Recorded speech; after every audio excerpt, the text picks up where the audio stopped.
Mathematics. आज मैं इसमें टाइटल देता हूँ। Today I will give the title of this very interesting subject as far as my life is concerned. The pleasure of life. क्या होगा? जिंदगी की खुशी। अगर आप मुझसे पूछेंगे कि what do you like in all the subjects, तो मेरा सबसे पहला यही आंसर होगा I like mathematics. अब उसके बाद आप कहेंगे sir why do you like mathematics? What is the importance? Why do you and how did you feel that mathematics is one of the best subject? एक साइंटिस्ट था, एक mathematician था जिसका नाम था Srinivas Ramanujan. Note this name as Ramanujan. S. Ramanujan. He is called the father of mathematics, but ancient mathematics. Father of ancient mathematics. Who is that? Ramanujan. अच्छा. अब इस रामानुजन ने एक लकी नंबर अपने लिए ढूंढा था और इसका दूसरा एसोसिएट था जिसका नाम था हार्डी. HARDY. हार्डी. इन्होंने इन दोनों ने इनका कंट्रीब्यूशन बहुत रहा है मैथमेटिक्स में. इन दोनों ने एक काम किया, एक नंबर उन्होंने फ्रेम आउट किया जिसको उन्होंने कहा lucky number. Lucky number. And the number was 1729. कोई आप में से इसको जो मैथमेटिक्स लाइक करते हैं, ये किसी एप्लीकेशन का कोड भी आप रख सकते हैं. 1729. ठीक है. ये इसको हम कहते हैं हार्डी रामानुजन. हाँ, रामानुजन नंबर. शाबाश. कौन सा नंबर है? 1729. अब आप कहेंगे सर इसमें कौन सी खासियत ऐसी है जिसलिए कहा गया कि this is a lucky number. देखो उसने क्या सोचा. इसने सोचा ये खाली वो नंबर है, this is the first number which is made by the sum of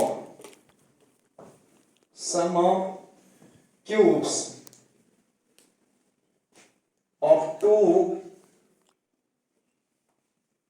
natural numbers. Sum of cubes of two natural numbers. पहला नंबर ही ऐसा होना, लीस्ट नंबर है.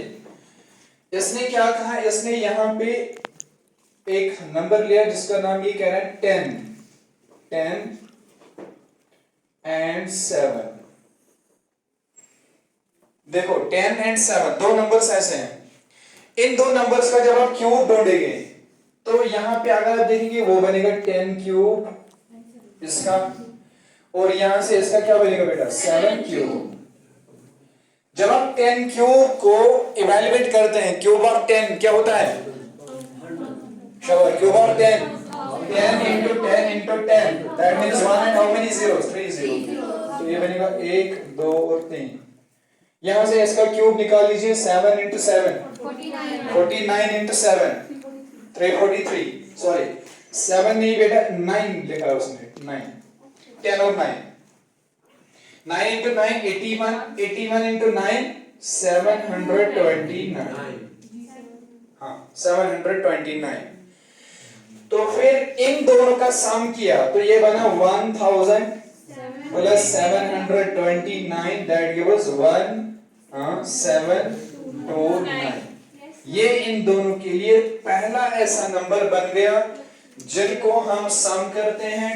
सम ऑफ दीज टू क्यूब्स, लेकिन ये कॉन्सेक्यूटिव भी है और दो क्यूब्स का सम भी निकल रहा है, दैट इज 1729.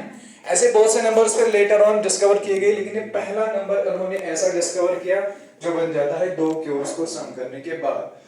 अच्छा, तो इसीलिए इन दो का कंट्रीब्यूशन ये रहा है कि they considered this number as the lucky number. ठीक है. And this one is called the father of. और इसी इंसान, इसी शख्सियत को रिकॉल करने के लिए, to commemorate this person India is going to celebrate 22nd of December as the Mathematics Day, National Mathematics Day. और internationally ये कहाँ किस डे पे सेलिब्रेट किया जाता है? 14th of March. 14th of March. अब besides this ये हिस्ट्री हो गई, चलिए इसको छोड़ के थोड़ा सा हम आगे चलेंगे. अब आप कहेंगे सर हम मैथमेटिक्स क्यों ले अपनी लाइफ में? What is the importance of mathematics? अगर आप कोई काम करते हैं ना, सबसे पहले आप इसको देख लीजिए, अगर हम ये काम करेंगे तो क्यों करेंगे, इसमें हमें फायदा क्या मिलेगा, ये इंपॉर्टेंट पॉइंट है. तो अगर आप देखेंगे मैथमेटिक्स की बहुत सारे हजारों लाखों करोड़ों एप्लीकेशंस हैं. आप यहाँ पे बैठे, मैं एक छोटी सी एग्जांपल दूंगा अप्लाइड मैथमेटिक्स में. आप यहाँ पे बैठे हैं, मैं बोर्ड पे लिख रहा हूँ, शाबाश, किस पे लिख रहा हूँ? बोर्ड पे. आप मुझे देख रहे हैं और यहाँ राइटिंग्स जो भी मैं यहाँ पे लिख रहा हूँ वो आप देख रहे हैं.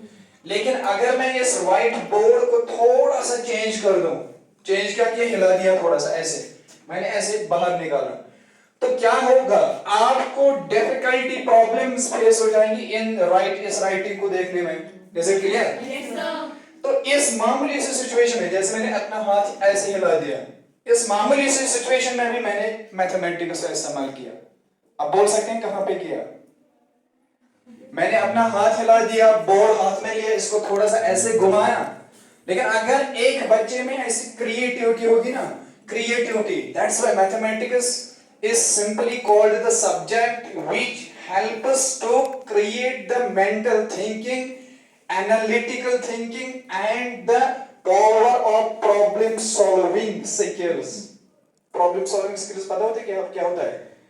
अगर किसी इंसान में प्रॉब्लम हो जाती है, इसको सॉल्व करने में कोई माहिर ही होना चाहिए, है ना? जिसके पास महारत नहीं होगी वो सॉल्व करेगा ही नहीं. ठीक है? तो प्रॉब्लम सॉल्विंग स्किल्स जो भी होंगे बेटा इसी सब्जेक्ट से एक बच्चे के जहन में डेवलप करते हैं. उसके बाद आप कंपेयर करो अपनी लाइफ में. मैं छोटा सा आपको मतलब नसीहत करूंगा, अपनी लाइफ में कंपैरिजन करना मैथमेटिकल स्टूडेंट्स के बीच में और साइड में ले लो नॉन मैथमेटिकल स्टूडेंट. अब देख लेना जिसकी जो क्रिएटिविटी एक मैथ स्टूडेंट में होगी ना, वो किसी दूसरे बच्चे में नहीं पाई जाती है. इसमें एक्सपेरिमेंटली वेरीफाई किया गया है. The way through which the brain of a mathematical student works is quite different from those students who do not take mathematics into their life. यही एक ऐसा सब्जेक्ट है जो आपके जहन को ट्रेन करता है. जैसे अगर मैं लोहे की एग्जांपल आपको दूं ना, लोहा, शिस्टर लोहे को आप बाहर रख दो ना, फिर किसी टाइम के मुद्दत के बाद इसको जंग लग जाती है, जंग, रस्ट. लेकिन यही एग्जांपल आप ले लो, जब ये जहन जो है ना, ये कच्चा होता है, एक बच्चे का कच्चा रफ फॉर्म में होता है, रफ फॉर्म में. लेकिन जब आप ये सब्जेक्ट इस जहन में रखते हैं ना, ये इसको थोड़ा सा मतलब क्या करता है, हाँ, शार्प करता है. कैसे? जैसे वो रस्टिंग जो है ना वो हम दूर करते हैं, कैसे? लोहे की रस्ट जो है ना वो दूर करते हैं, कैसे? By friction, bye rubbing those elements with that. Okay, तो यही तरीका है. जो क्रिएटिविटी एक बच्चे में मैथ्स के होने से डेवलप हो जाती है, वो किसी दूसरे सब्जेक्ट से नहीं होती है.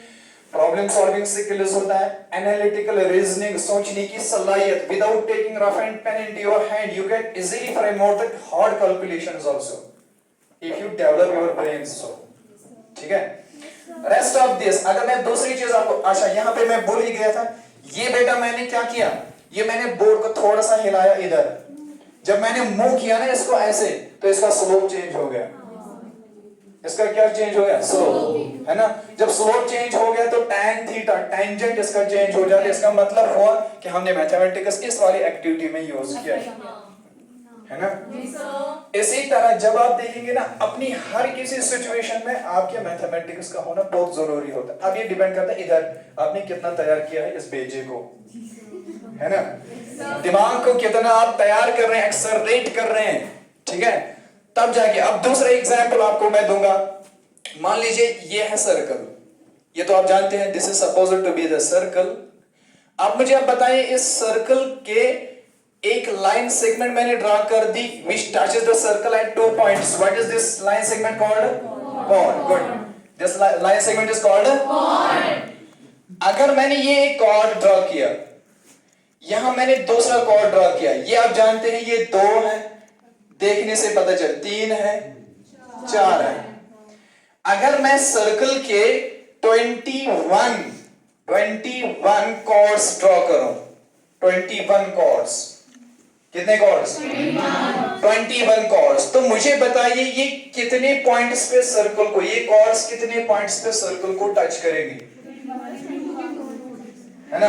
कितने पॉइंट्स पे टच करेंगे? बहुत आसान है ना? एक कॉर्ड टच करता है कितने पॉइंट्स पे?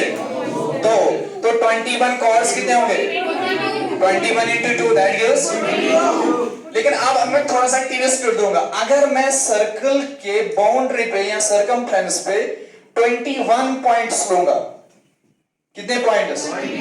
ख्याल रखना 21 पॉइंट्स लूंगा, मुझे बताएं 21 पॉइंट्स के बीच में कितने कॉर्ड्स हम ड्रॉ कर सकते हैं? नहीं। शाबाश। इन 21 पॉइंट्स के बीच में कितने कॉर्ड्स हम ड्रॉ कर सकते हैं? उल्टा है थोड़ा सा, देखो बेटा, ये है point first, this point second, तो हो गया एक कॉर्ड, ये हो गया दूसरा कॉर्ड जो आप सिंपल कर रहे हैं, तीसरा, चौथा, पांचवा, छठा। लेकिन इतने ही नहीं होंगे, एक से यहां दूसरा कॉर्ड होगा, इस पॉइंट से यहां तीसरा, इस पॉइंट से यहां चौथा, इस पॉइंट से यहां पांचवा, है ना? तो कितने हैं? बहुत सारे। यहां से जोड़ दो, 1 2 3 4, ये बहुत सारे होंगे। लेकिन अगर आप इनको काउंट करना चाहें विदाउट कैलकुलेटिंग, कितना टाइम लगेगा आपको इनको ढूंढने में? कैसे पेयर, कैसे ना, पेयर गो कॉर्ड की नहीं पेयर गो कॉर्ड। तो इस इंपॉर्टेंट एप्लीकेशन है, इसको ढूंढने के बगैर आप एक कॉम्बिनेशन यूज करेंगे, 21C2 परम्यूटेशन एंड कॉम्बिनेशन। ये फॉर्मूला यूज की तो इसको ढूंढने के बगैर आप कह सकते हैं how many chords we can draw. ये कोई नहीं कह सकता except those students who read mathematics properly. दूसरी चीज मैं आपको कहूंगा, कुतुब मीनार, है ना? कुतुब मीनार पता है क्या है? क्या होता है? टावर, है ना? अच्छा, कुतुब मीनार को छोड़ के ये एफिल टावर, उसको छोड़ के mount Everest, important application. Mount Everest की हाइट कितनी है? शाबाश, ज्योग्राफी, 8648, सॉरी, इतना, परहैप्स 8848 मीटर्स, इतना सा है, ठीक है? शाबाश। अब आप मुझे बताएं ये किस मीन मत, ये किसने मेजर किया ऐसा? नहीं, कैसे? ये कोई फीता लेके चढ़ा उधर? तो इंपॉर्टेंस है, आप कॉम्पिटिटिव एग्जाम में इसको लिखते हैं 848 मीटर्स है, लेकिन बताया किसने? मैथमेटिशियन ने बताया, जमीन पे बैठ के बताया, चढ़ा नहीं, ऊपर चढ़ा नहीं, जमीन पे बैठ के बताया, फॉर्मूला यूज करके बताया। तो ये क्रिएटिविटी डेवलप हो जाती है मैथमेटिक्स को पढ़ने से, है ना? अभी यहाँ पे ये जो हाइट ऑफ बिल्डिंग है कोई पॉपुलर है, फ्रेश है, इस क्वेश्चन पर बना है, आप जमीन पे बैठ के बता सकते हैं इसकी हाइट कितनी होगी। ये कोई मेडिकल साइंस आपको नहीं बताएगा, ये इंपॉर्टेंट से एप्लीकेशंस आपकी रोजमर्रा जिंदगी में जो आपको मैं सिखा रहा हूँ। अब आप कहेंगे सर आज क्या करें हम मैथमेटिक्स को लेके? सवाल यही है ना, आज क्या करें? क्या हम बोर तो नहीं हो जाएंगे मैथमेटिक्स को पढ़ाते? नहीं। इंडिया में एक सेक्टर है, ख्याल रखना, एक सेक्टर है जिसको हम कहते हैं फाइनेंस एंड डेटा साइंस। ये एक ऐसा सेक्टर है ना जो आजकल बहुत ज्यादा तरक्की कर रहा है। फाइनेंस एंड डेटा साइंस ज्यादा तरक्की कर रहा है आजकल के दौर में। इंडिया में यहां इस फील्ड में काम करना बहुत इंपॉर्टेंट हो गया है, डेटा साइंस में। अब आप कहेंगे इसमें करना क्या है? डेटा साइंस एक बहुत अच्छा फील्ड है जो आज एम्प्लॉयमेंट, रोजगार, आज ना बेरोजगारी, रोजगारी डेवलप कर रहा है। 3 लाख to 75 लाख 75 लाख एब्जॉर्ब कर, लेकिन खाली वो जिन्होंने मैथ्स पढ़ा होगा अपने लाइफ में। इसमें आपको बहुत सारे काम मिलेंगे, but the condition is that you should know the mathematics. और इसकी सैलरी जो है ना 8 लाख पर मंथ, ठीक है, 8 लाख पर मंथ। Besides, चलो ये हो गया डेटा साइंस। अब फाइनेंस में आप जाइए, फाइनेंस में बैंक है, अकाउंटेंसी है, अकाउंटिंग, मैनेजिंग डायरेक्टर्स है, मार्केटिंग ऑफिसर्स है, ये सारे फील्ड्स अगर आप देखेंगे ना, आपको सीट पे बैठने नहीं दिया जाएगा जब तक कि आपके पास ये वाला सब्जेक्ट नहीं हो गया? Okay, I will conclude the whole within a minute that कि ये मैथमेटिक्स जो है ना आपकी लाइफ में बहुत इंपॉर्टेंट रोल प्ले करता है। अब लास्ट पे चलता हूँ, इंजीनियरिंग फील्ड है इसका, mechanical engineer, electrical engineer, software engineer, बहुत सारा फील्ड है। अगर आप जाएंगे टनल को क्रॉस करने के बाद आपको खाली मैथमेटिक्स वाले ही मिलेंगे। ये टनल से इस साइड में बहुत हो गया ना सवाल का डॉक्टरशिप का, लेकिन डॉक्टरशिप आप तब तक डॉक्टरशिप नहीं अटेन करेंगे जब तक कि आपको ग्रिप नहीं होगा इस मैथमेटिक्स पे, क्योंकि वहां पे आपको इंटीग्रेशन, आपको डिफरेंशिएशन की हेल्प करनी पड़ेगी, लेकिन वो आपको आएगा खाली कहां? मैथमेटिक्स से ही। ठीक है, फिजिकल केमिस्ट्री आपको तब आएगी जब मैथमेटिक्स होगा, फिजिक्स आपको तब आएगी जब मैथमेटिक्स होगा। सो इन all around I can physically say that mathematics is the soul and basic fundamental property of education. That's why I like it, and I hope that you all listeners will also like it.